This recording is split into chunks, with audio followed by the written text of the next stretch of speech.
你知道曹长青吗？20年来，天下武平稳居3甲，有谁又不知道呢？曹长青武技奇艺双绝，曾是西楚名士。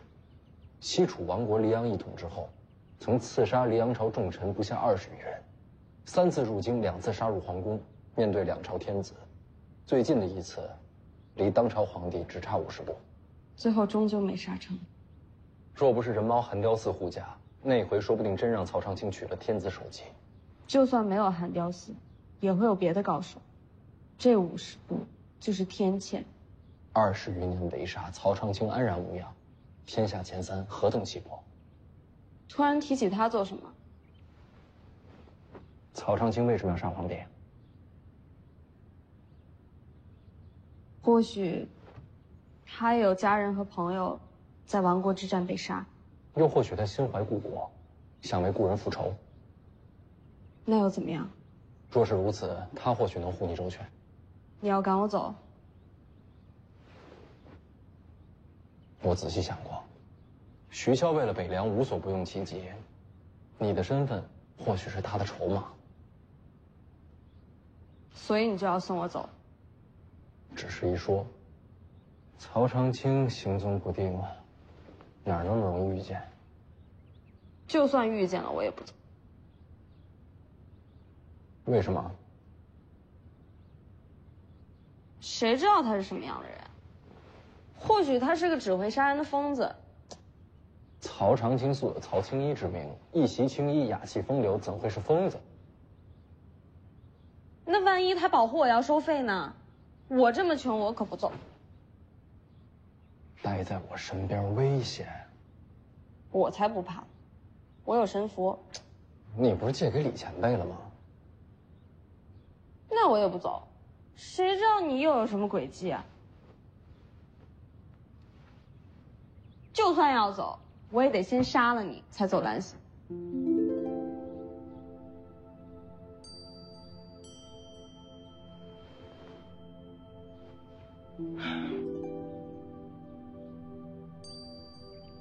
好，不走。不管徐骁什么谋划，我护着你。到时候还不知道谁护着谁。那咱们说好了，你没杀我，就不离开。我不杀你，你不许死。一言为定。幼稚。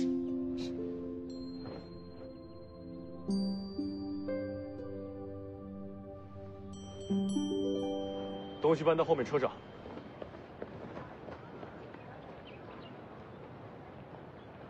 应将军，那女刺客恐怕还没死心。这一路，劳烦将军多留心些。知道。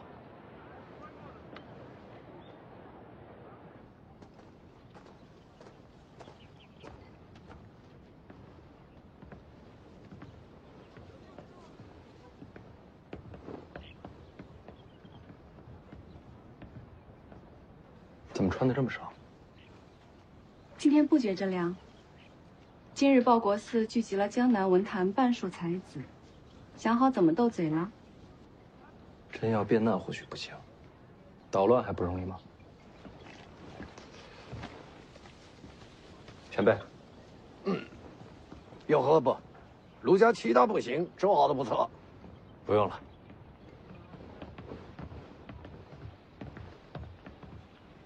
小叔，是在找我？是。一个呢是跟卢先生当面告别，这些日打扰卢家，总要道谢。姻亲之好，不必多礼。还有一个呢，是问卢先生一件事情。请讲。卢家有没有家规？凤年，要是没有，小侄可以帮着想一想。府里有人惹到世子了？我听说这些日子，卢家连下人都对我姐没有好脸色，平日里钱银柴炭各种克扣。若是卢家不方便，我北凉可以每月寄些银子过来，不让卢先生为难。有这事？有，谢您对小姐很好，可府里人却没少给我家小姐脸色看。具体是谁？给我名字。我知错了，不愿意磕头认错的。哎，胡家就没有尊卑不分的下场，今后更相干。徐知虎他名声败坏，说他的又不止我一个。这是你的月钱，走吧。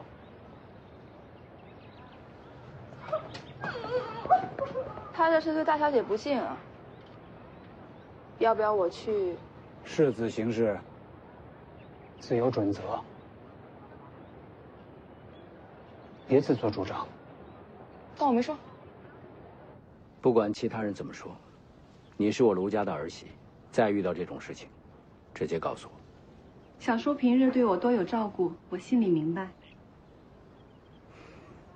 还有事吗？这是做什么？这么多年，卢先生一直把我姐当做自家人，这情分，徐凤年不敢忘。我们卢家自有家风门规，不用你谢。那小侄就告辞了。我送他出城，稍后便回。稍等。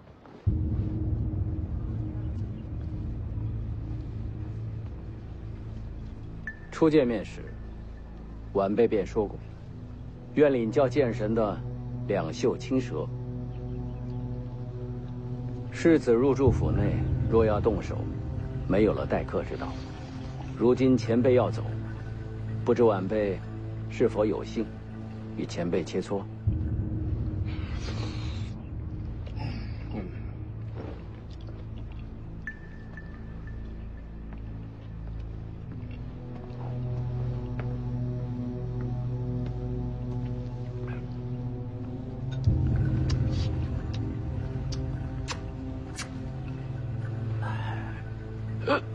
来吧。现在，不是你想切磋吗？与剑神交手，乃人生幸事。前辈稍待，晚辈沐浴更衣，焚香养剑，这样才能使出最好的剑法，不至于留下遗憾。那你去吧，我等你。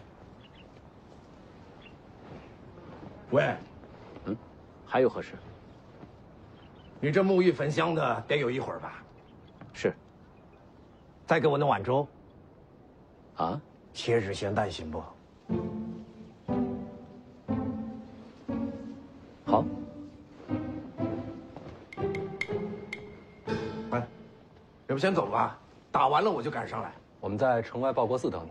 等等，前几日才遇刺客，要不今日还是等前辈一起。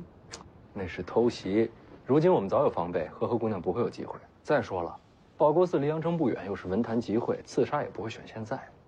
便当快开始了，先过去吵架要紧。哎，坐。啊。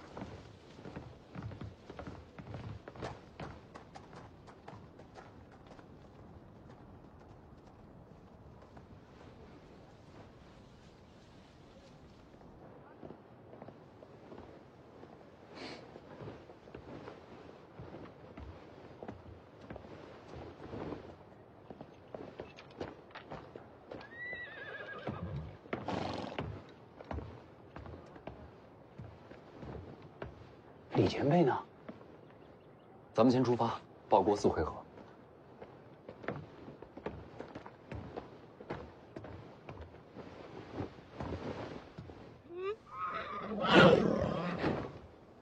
里面有2只怪物，哦，世子的小虎葵。不咬人，进去吧。别，我就坐这儿。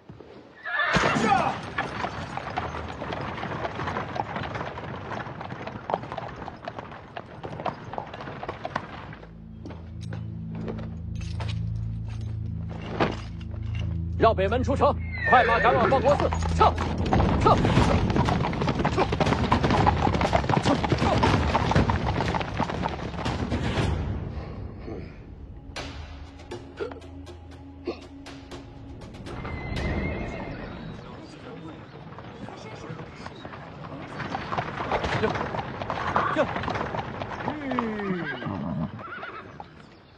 这么多人啊！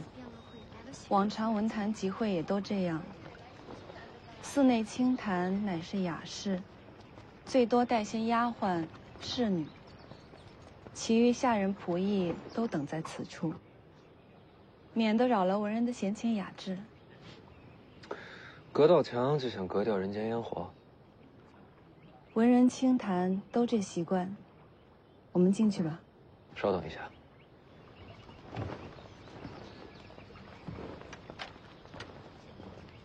这些公子都很有文采的，肯定能听到很多新颖的观点。嗯，是啊。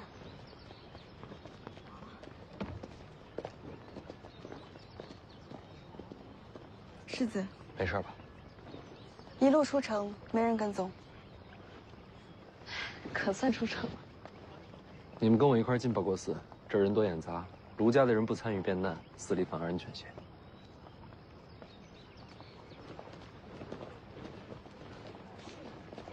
走开！陆公子小姐福源四海，长命百岁。我喜欢这句长命百岁，手伸过来。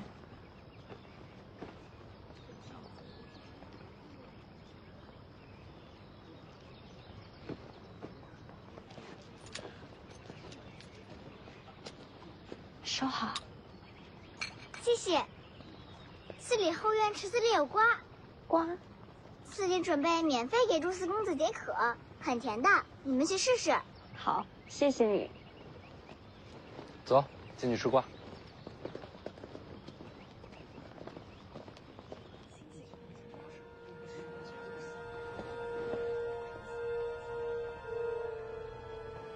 没见徐凤年，就在寺外，我快马加鞭才赶到他之前。那就按咱俩说好的，如果真有西楚余孽在他身边，你杀楚人，我杀徐凤年。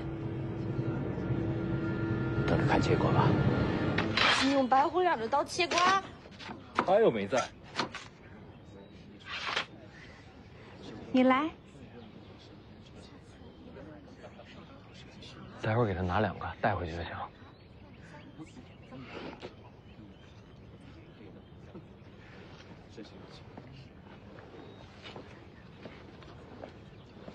小姐，太凉了，别吃太多。就这一块，没事的。这还要吗？这有什么用？能腌着吃。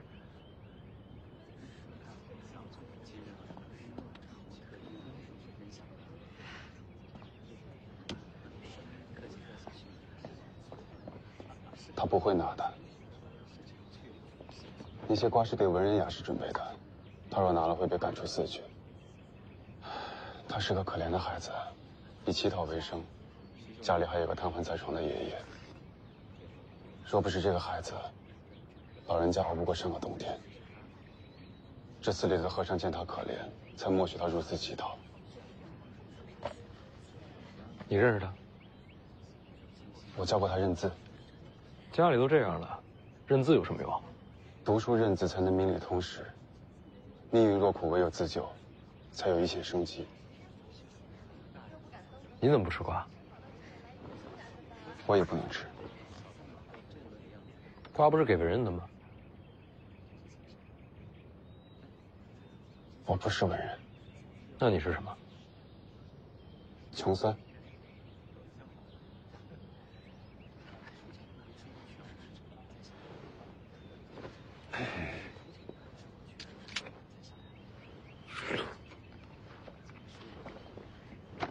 公子与我同坐，会被世子名流笑话的。我是草包，被笑话长得习惯了。那公子倒是一个光鲜的草包，金玉其外罢了。你也是来参加变难的？穷酸没资格入场。那你来干什么？看书。来寺里看书？嗯。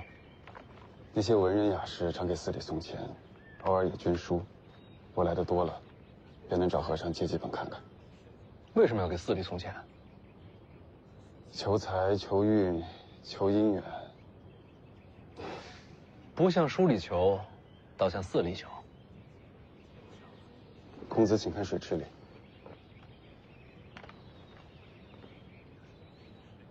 佛法求智慧，求解脱，跟往池里扔钱有什么关系啊？他们不在乎佛法修行，他们只求眼前财。那不是舍本逐末了？能说出这样的话，孔子就不是草包。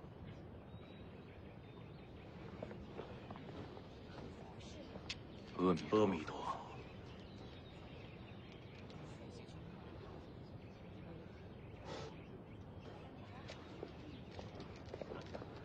大师傅让我捡几枚铜钱。去吧。这寺里的和尚人还不错的，也是慈悲。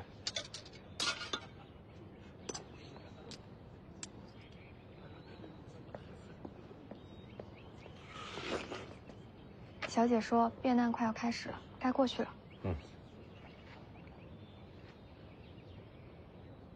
你真不去？不去了，会被打出来的。走吧。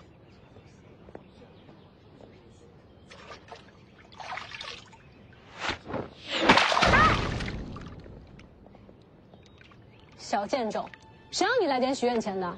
寺里说只捡几枚，不打紧的。还敢顶嘴？真的，让你顶嘴。这可比偷壶有趣啊！啊！我不敢捡了，我再也不敢捡了。现在求饶也晚了。只是捡几枚铜钱，何至于此啊？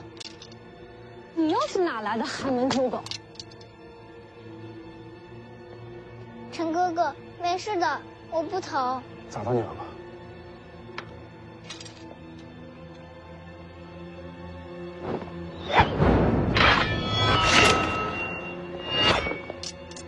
你又是谁？本世子从北凉而来。北凉，徐凤年。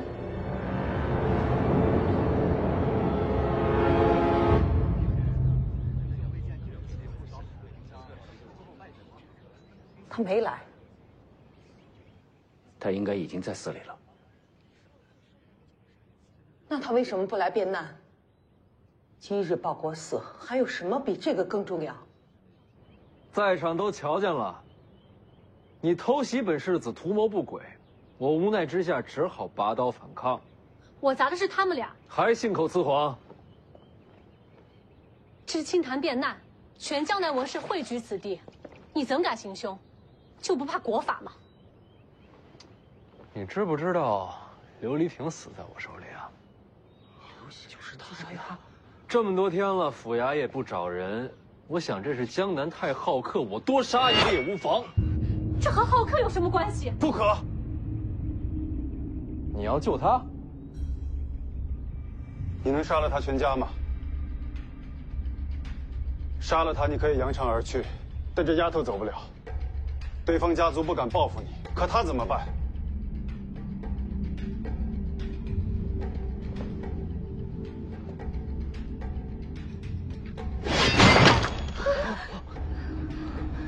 我走了之后，你要是敢找他们麻烦，我就回来，明白吗？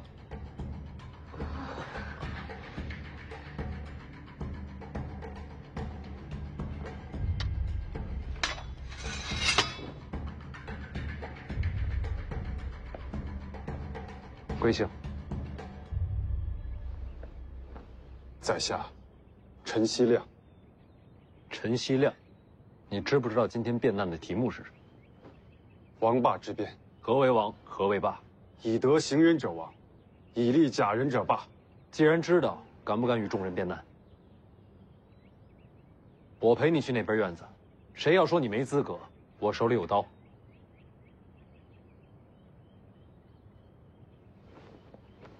你先回家吧。不，我跟你一起走。那你在寺门口等我，把鞋子脱下来晒一晒。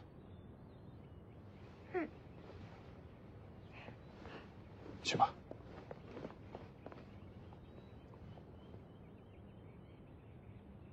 我跟你过去。我以为你会拒绝。我不傻。只有让所有人都知道我是你麾下的走狗，才能保住我跟他的性命。你知道我是谁？他刚才不是说了吗？北凉徐凤年，天下第一纨绔、最跋扈的草包。像你这样的草包，天下多几个才好。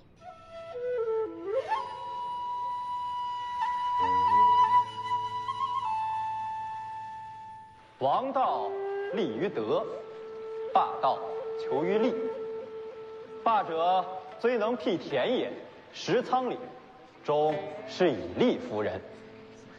严刑罚，明法令，威令行事，尊君卑臣，故能兼并天下，可称大国。然而此般行事，一生尽力暴虐之心，天下无亲，人伦皆丧。宗庙有覆亡之危，礼数有崩坏之险。古之王者，人渺天下，教以爱，实以忠，不夺民食，正有荡荡之德。天下有道而生，民皆乐也。放屁！我换个文雅点的方式，他刚才说的这些，全都是废话。徐凤年，尊王见霸，都是扯淡。别都看着我，我不会说话，他替我说。清谈变难，可不是什么人都能开口的。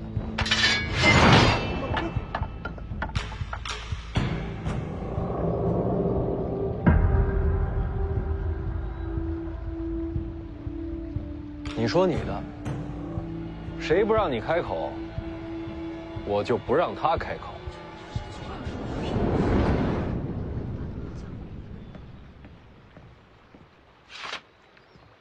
我要说的很简单：若能经世，义必有利；若可济民，道必有功。因为霸，故本于王。满口胡言！王霸并用，此等事公心态，只会毁去儒家根基。若世上只剩蝇营狗苟，我辈当哭500年后。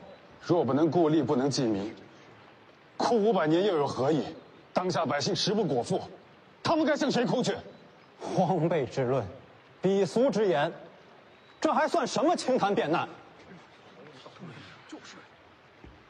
天天清谈，除了怀念所谓的先故盛世，还有何作为？引经据典，话说的倒是漂亮，能让百姓多吃1碗米，多穿1件衣吗？只有争论不见形式，有害无利，清谈误国，就是从你们开始的。你放肆！一派胡言，说的太无理。给我好好说话。你是什么人？北凉徐凤年。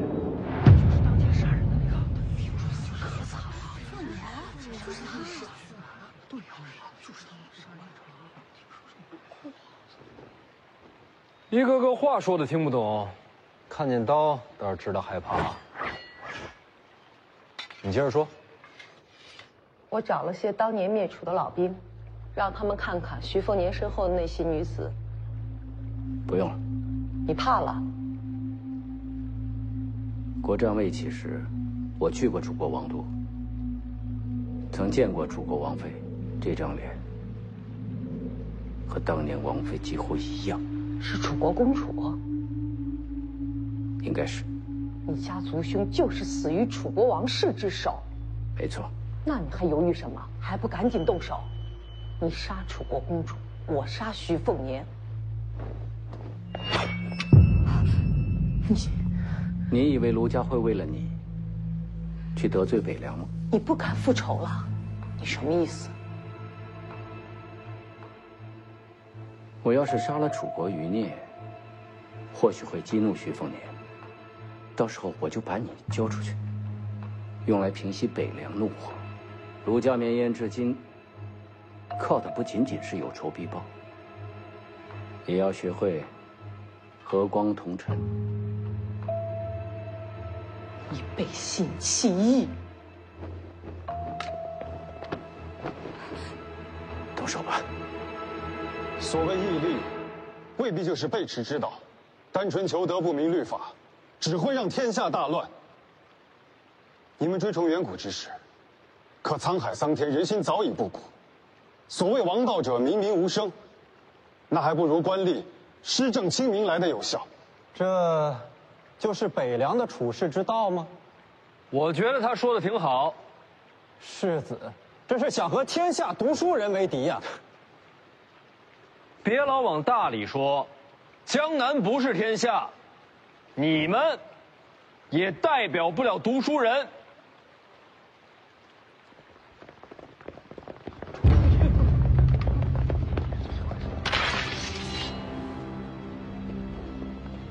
小叔，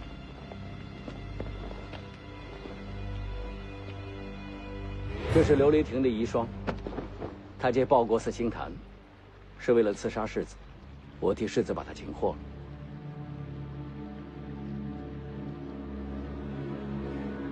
那我是不是应该谢谢先生？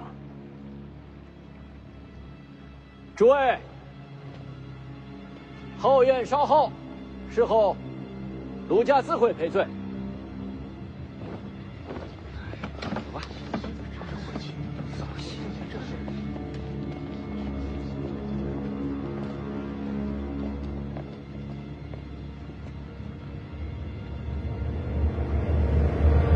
世子和江南文坛闹翻了脸，京城那边应该放心让你接手北凉了吧？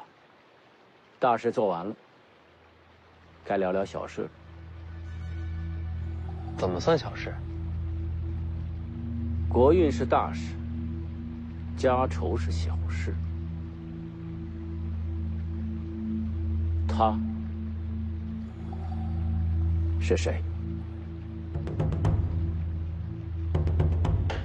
我家侍女啊。世子应该知道卢家和楚国的仇怨吧？这和他无关。世子只要把他留下，卢家会支持世子成为北凉之主。朝中若有风吹草动，卢家会给世子送来消息。一个侍女换一个家族，如何取舍？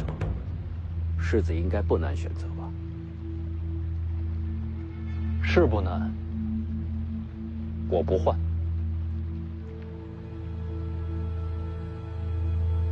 你不劝劝他吗？小叔这些年对我的好，我都记在心里。任何其他事情，我一定站小叔这边。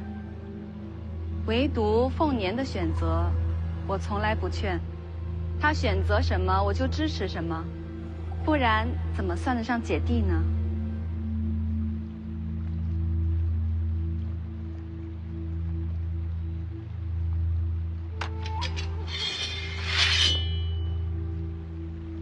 世子放心，我不会杀你。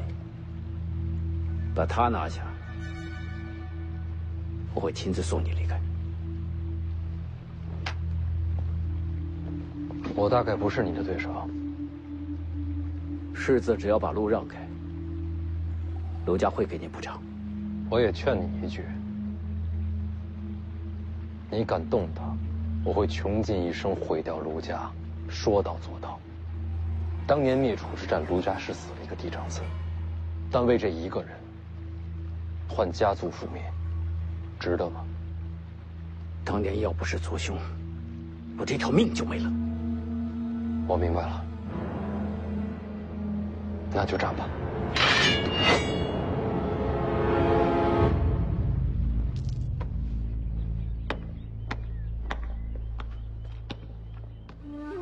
嘿，走走。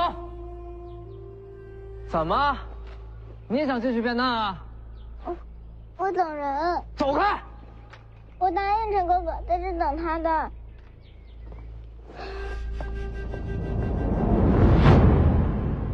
这位先生，今日变难已经结束，请回吧。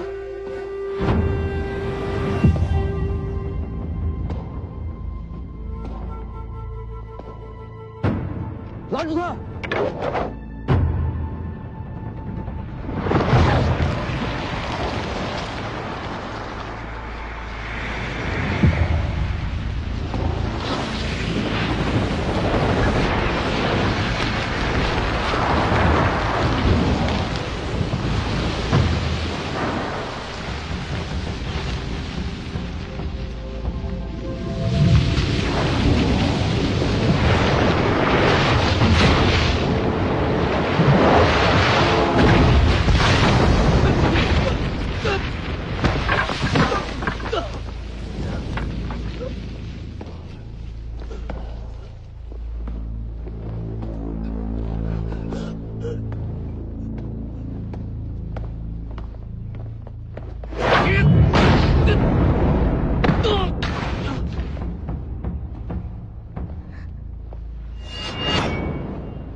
世子学武不久吧？是也觉得本世子太天才。确实是天才。王重楼虽然把大黄庭交给了你，但是他教不了你刀法精髓，武学心法。这么短的时间内，就有了大家气象。世子将来或许能成为天下前3之列。我也觉得卢先生剑法高深。既然大家彼此欣赏，要不然别打了，把人交给我，卢某自然收手。卢先生什么条件？之前说了，卢家会支持世子继位北凉。不够啊！世子请开价。徐骁6义子最可怕的那个是谁？你应该知道。陈之豹。卢家替我杀他，我把人交出来。陈之豹深得北凉军心，武功心术都是卓绝，不好杀。陈之豹不死，我怎么接手北凉啊？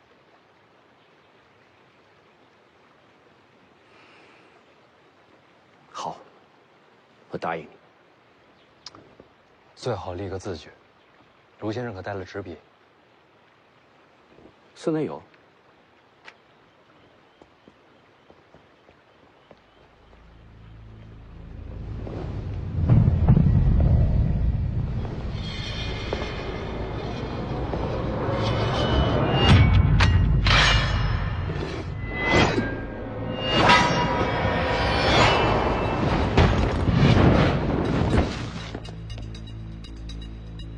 你们先出寺，找宁峨眉他们会合。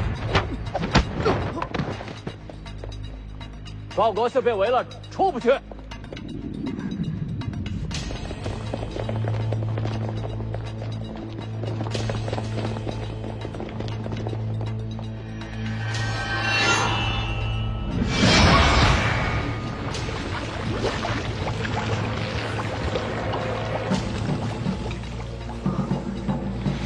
唐熙剑圣的剑手为剑。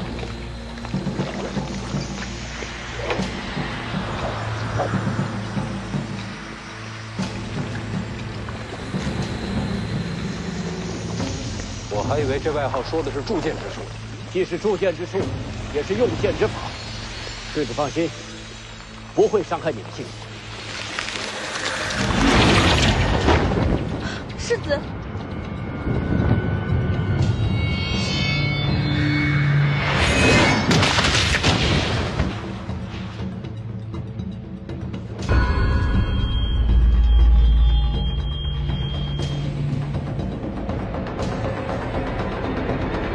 绣青蛇，剑神把这个都传给你了，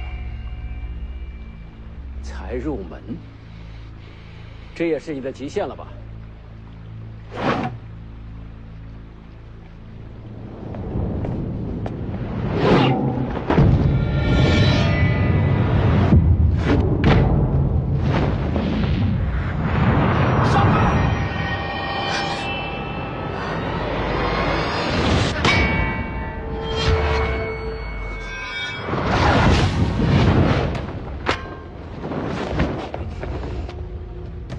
谁？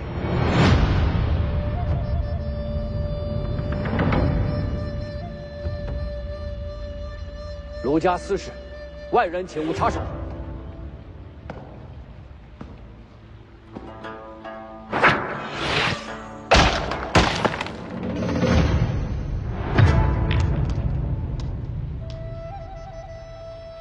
阁下，这是什么意思？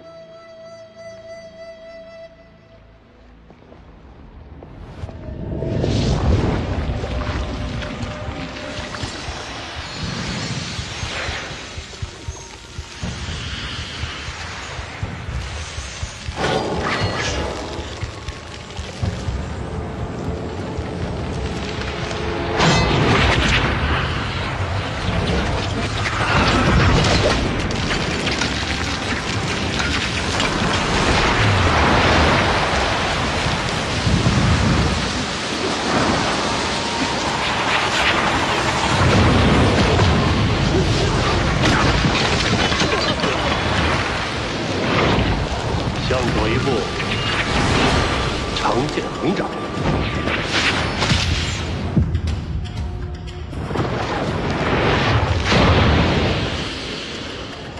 以翘可挡，挥两步，建成手势。你能看穿人心。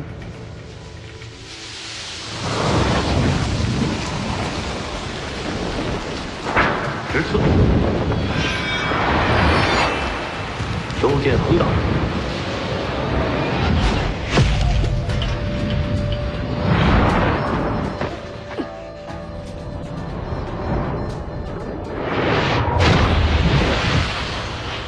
后退3步，我偏要多退一步。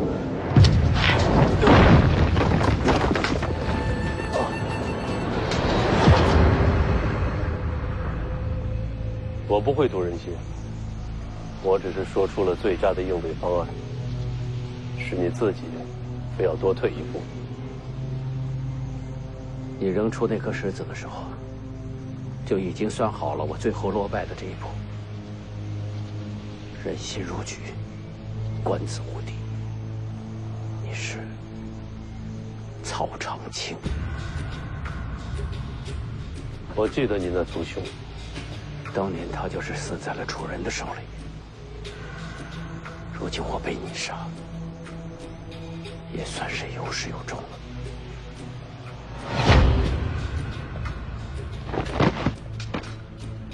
下杀手了。 只是昏迷。多谢曹前辈援手。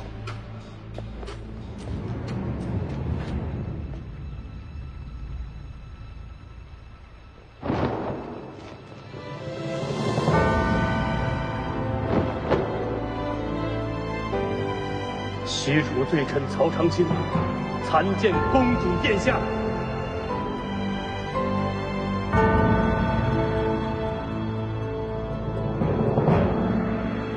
白洁要杀殿下，是为报仇，合情合理，所以臣拦他，但不杀他。然而，殿下千金之躯，徐凤年却当作侍女，此等羞辱，臣感同身受，无内如焚。殿下流落敌手至今，臣未曾得闻，是为重罪。有幸今日重逢，就用徐凤年人头。 替殿下解恨。你认错人了。殿下也许忘了，臣在宫中做齐诏的时候，见过殿下。虽然年数已久，可认错天下人，也不可能认错公主殿下。公主，公主您慢一点。小公主，慢点儿。齐战叔叔，你快来追我呀！ 小公主，别摔着，我来了。齐兆叔叔，殿下稍待，臣先杀此人。齐兆叔叔，他待我不错。殿下被蒙骗了。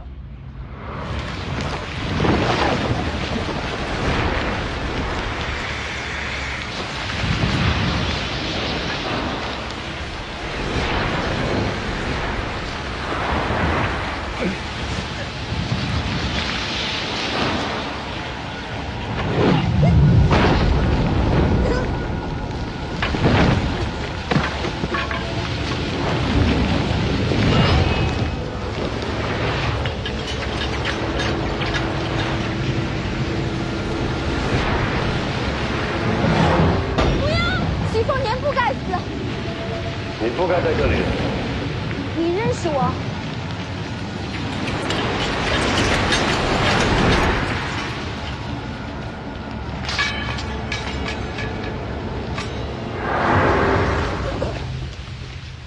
你母亲是大楚3000剑士之首，我自然见过你。晋安王把我当作棋子，刺杀徐凤年，但是徐凤年并没有杀我，他对殿下真的不错，并非欺瞒诓骗。若不是两人都为你说话，你已经死了。殿下还活着，实在是天佑我大楚。是父皇求徐骁留我性命。就凭这一点，我可以饶徐骁一次不死。你真有这本事，这些年怎么从没去过北凉？兵者必失急需，北凉为兄弟，不可轻闯。你连皇宫都闯了。北凉之险，远胜离阳皇宫。你怕北凉？哼！若知道殿下在北凉，我早就去了。殿下，这些年您受苦了。我其实还好。殿下看看还有什么要带走的？带走？带去哪儿？当然是随罪臣归楚啊。西楚早就灭国了，可楚人犹在。这句话说的不只是你吧？当然，不仅仅是我。大楚幸存之事，已然汇聚蜀地。如今蜀地纷乱四起，这些人都是您的臣民，他们绝望已久，他们在等公主带他们回家。不行，我不放人。我没问你，他是我的。谁是你的？让开！他要将你，我没让。换成是你也一样。我曹长青要带人走，天下谁能挡我？两袖青蛇，李淳刚。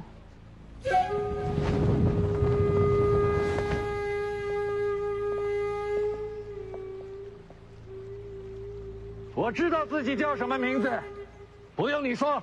您不是被留在卢家了吗？你以为我老人家那么容易被骗呢？你一直都在。对上卢白金的2刀，马马虎虎有点样子，之后就乱七八糟了。带一边去，回头信你。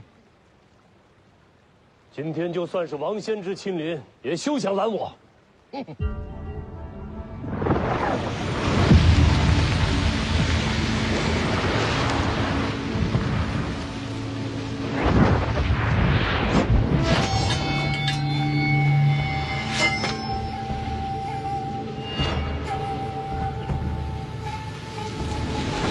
你老了，说这废话。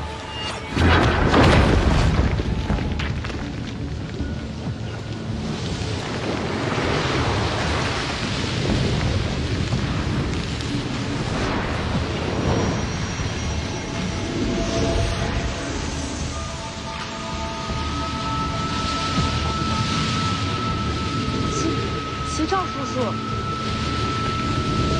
殿下，能不能不要动手？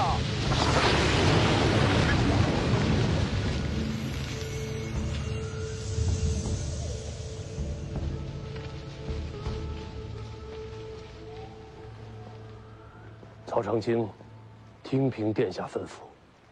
齐赵叔叔，我能不跟你走吗？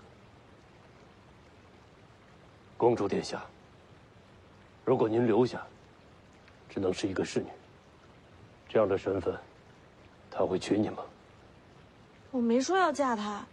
等一下，既然不打了，要不别站在这儿说，找个地方进屋说。也好。青鸟，你去外面找魏爷爷和宁峨眉他们，让他们守住报国司，不要让人进来。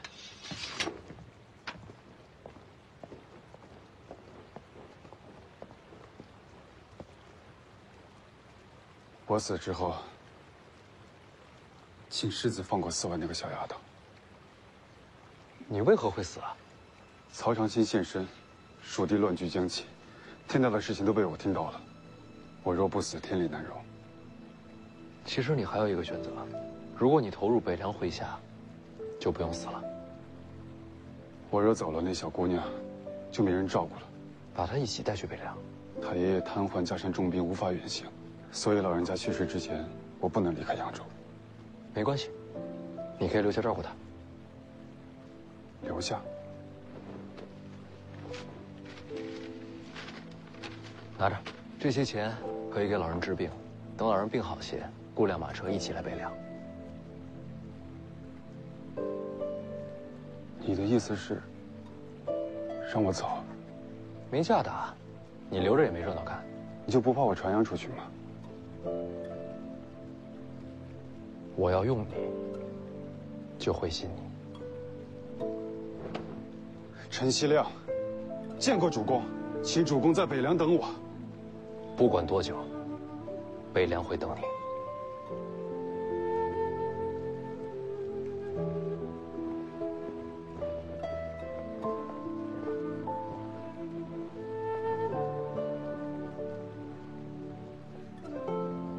觉得这书生可用？可用。真不怕他卖了你啊？士族和寒门在扬州如天地之别。他若想要希望，就只有到北凉去。哥哥若是踏入历史的泥泞了，你愿意跟哥哥一起吗？只要爷爷没事，陪哥哥去哪儿我都陪着。那我们就说定了，等爷爷好起来，我们就离开江南。去哪儿呢？往北去。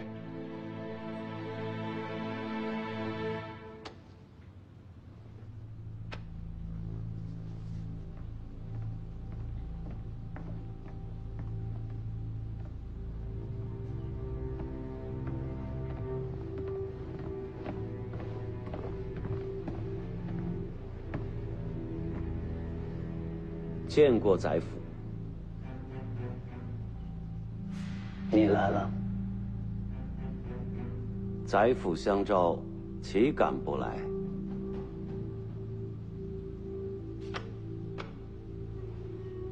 宰府好享受啊！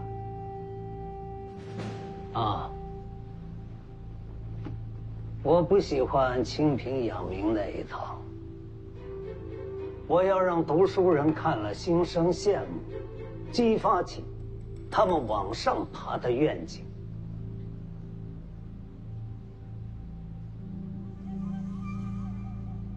不认同？这种事儿，我哪敢评论呢？我听说曹长青出现在扬州，有这消息，最后见到，好像是往阳城去的。徐凤年也在阳城。或许可以造势吧。就说北凉和曹长青他们。不，再等等。你那先别急，看看曹长青和徐凤年会不会遇上，遇上了，又会是什么状况？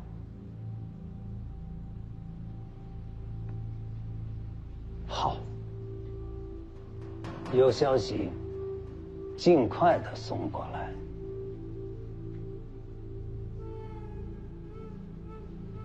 宰府放心，去吧。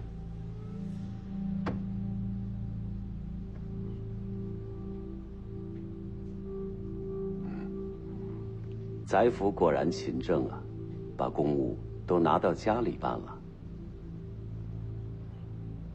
啊，把奏章带回府是不太合适，但为国理政也顾不了这些琐碎的规矩了。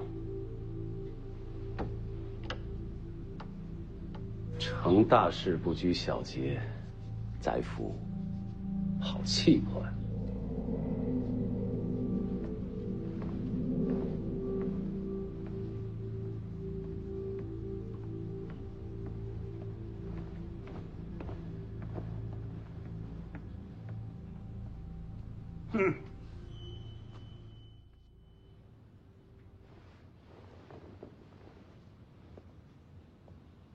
楚国义士潜藏蜀地，苦等公主久矣。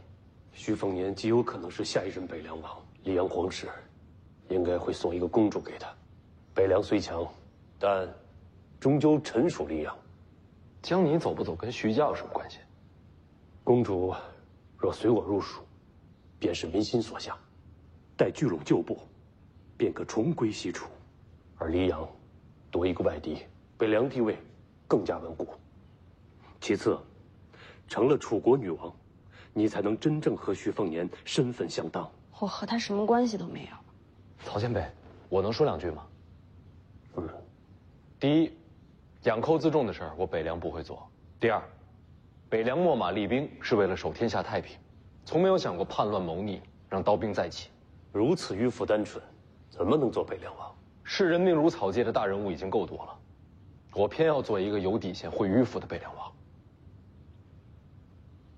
公主怎么选？我没想过做大人物。不是大人物。您是西楚人最后的希望，公主忍心看楚人就此沉沦吗？为什么一定是我？您身上流淌的血脉为您带来荣耀，也生出责任。公主，王族无权逃避。够了！不要逼他。世子若交还公主，我可以替你杀陈之豹。江离不是筹码，不管你给我什么，我都不换。你想强留公主？她自己的命运，让她自己选择。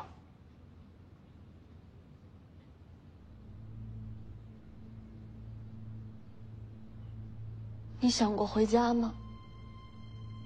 做梦都想。楚国亡了，我们这些人就像浮萍断了根系，从此无依无靠，再也寻不到归处，也寻不到去路。若能与楚人重聚，家乡也就不远了。但是殿下，这不重要。不重要。你有你自己的人生，你不欠我们，因为你不仅仅是公主殿下，你还是我的朋友。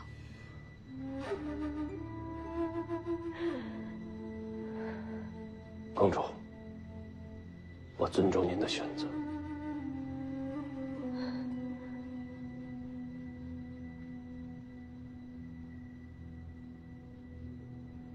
我和你走。江离，其实我习惯了当一个侍女，每天读书赚钱，几枚铜钱，买些胭脂水粉，我就能开心好久。偶尔偷吃糕点也不会让你发现。这样的生活很简单，可是我很喜欢。喜欢就留下。可是齐兆叔叔说的对，我有我的责任。太多人期待着我的出现，期盼着绝望里能看见光明。我经历过绝望，所以我知道这一点光明对他们来说有多重要。我是江离，是你的侍女，我也是西楚公主，王族血脉。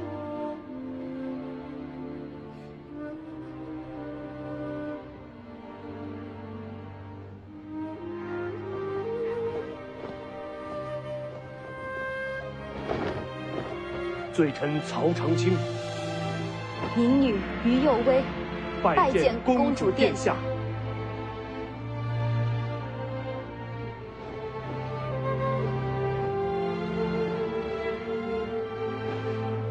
我的第一个命令，就是你们二人以后见到我无需下跪。公主，礼数不可废。齐兆叔叔，你要抗命吗？罪臣不敢。公主，我们这就启程。我会离开，但不是现在。殿下何意？江南下一站是龙虎山。是。这次东行除了武帝城，最危险的就是龙虎山了。我想先与他同行，等离开龙虎山，我就随齐赵叔叔西去。我不是为徐凤年，徐家毕竟护我性命，这恩情该还他们。但是殿下，有2个问题。齐赵叔叔，请说。第一条，我已然落面，殿下就不可能再光明正大的和徐凤年同行，否则真成了北凉和西楚联手，溧阳皇帝不会放过徐家。那我假装和你离去，然后一路暗中随行。也好。第2条，这徐凤年怎么办？把西楚公主藏在身边这么多年，徐家怎么向皇室交代？这倒不要紧，这么些年我一直在尝试刺杀徐凤年，一查就能查到，由此推断，很容易得出我一直在隐藏身份、蓄意报仇的结论。殿下一直在刺杀徐凤年，为什么？因为楚国公主的命还是挺有用的，为什么偏偏让我活着？关键时刻是拿我的命换东西。我以为徐骁会要我性命，所以从小就试着刺杀徐凤年。就算徐骁居心叵测，那跟你杀我有什么关系啊？男人都是笨蛋嘛，这还不明显啊？江离知道自己会死，所以不停地刺杀你，是为了让你恨他怕他，是担心将来自己有一天真死了，你会难过啊。你的刺杀从一开始就是因此而起。先不说这个，我刚才一直在想另一个问题：若徐骁真要对我不利，那他会这么凑巧让我偷听到吗？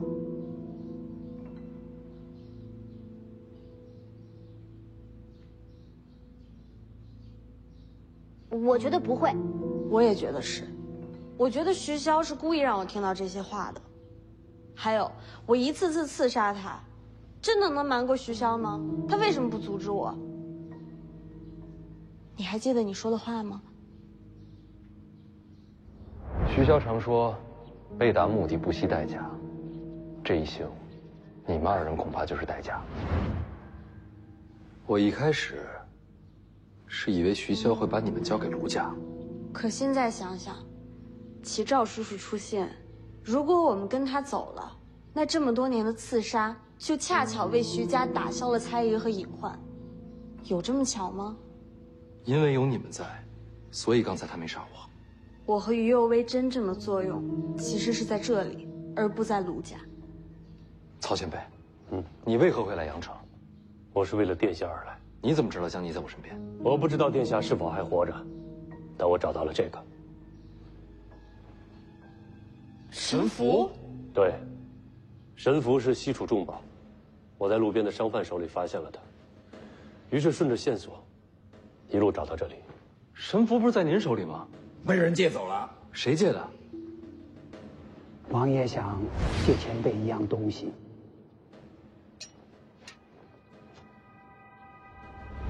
魏爷爷跟您说是徐骁找您借神符。魏爷爷与我同行，原来是为了这一刻。是徐骁设计一切。今日之后，你被带走，楚国公主再现，黎阳再生大地，而北凉的地位就越发稳固，飞鸟不进，良弓不藏。徐骁故意容忍公主刺杀，就是为了以后让全天下都知道徐凤年和公主势不两立。如此一来，皇室更加放心。这世袭罔替的北凉王不给我，还能给谁？这一切，都在徐骁谋划之中。这布局甚至从小时候就开始了。徐骁啊，是个好棋手。哼哼，你不是官子无敌，棋艺无双吗？怎么这会儿倒成了人家的棋子了？西楚覆灭，上一盘棋已经走到绝路。从那以后，我就没有再做过棋手。如今寻回公主殿下，重新开局，且看我与天下英雄失手。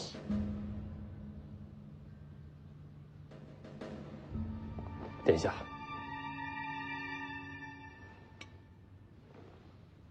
该走了，先造成您被我带走的假象。罗虎山之后，我才会真正离开。就这么走了，有点假。